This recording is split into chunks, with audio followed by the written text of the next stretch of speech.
السلام عليكم ورحمة الله وبركاته. الحمد لله وحده والصلاة والسلام على من لا نبي بعده. তাফসীর number 3। দ্বিতীয় তাফসীরে বলেছিলাম মুত্তাকিনদের জন্য রয়েছে সফলতা।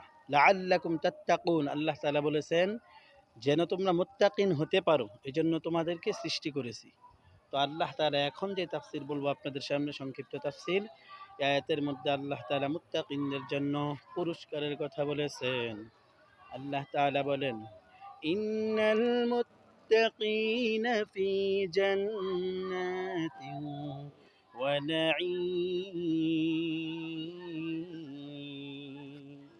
কালামে জিন্দা কুরআনে হাকীম, حكمة أولى يزال ستقدم جميع العلم في القرآن حكيم، تقاصرت عنه وفهام الرجال بقى قرآن كلام الله بشر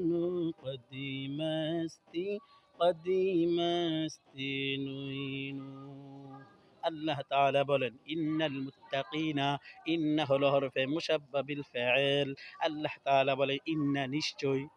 ইন্না কেন আনা হয়?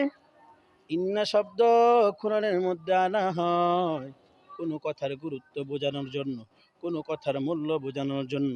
আল্লাহ তাআলা বলেন ইন্নাল মুত্তাকিনা, নিশ্চয় মুত্তাকিনরা, ফি জান্নাতিন ওয়া নাঈম, নিশ্চয় মুত্তাকিনরা কোথায় থাকবে জানো? আল্লাহ তাআলা বলেন যারা মুত্তাকিন, যারা নিজেকে গুনাহ থেকে বাঁচিয়ে রাখে।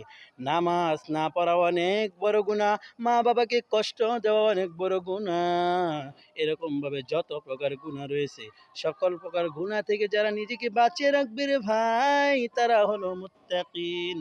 আল্লাহ তাআলা বলেন নিশ্চয় মুত্তাকিনরা জান্নাত, ফি জান্নাত, জান্নাতের মধ্যে থাকবে, ওয়া নাঈম, এবং নিয়ামতের মধ্যে থাকবে। কেমন নিয়ামত? জান্নাতের নিয়ামত যার কোনো তুলনা নাই। দুনিয়ার মধ্যে তুমি যা চাও কিন্তু তা পাও না। আর জান্নাত কেমন বড় জানো? কত বড় সুখের জায়গা জানো? জান্নাতের মধ্যে কেমন নিয়ামত থাকবে রে ভাই জানো? তুমি সেখানে যা চাইবা তা পাইবা।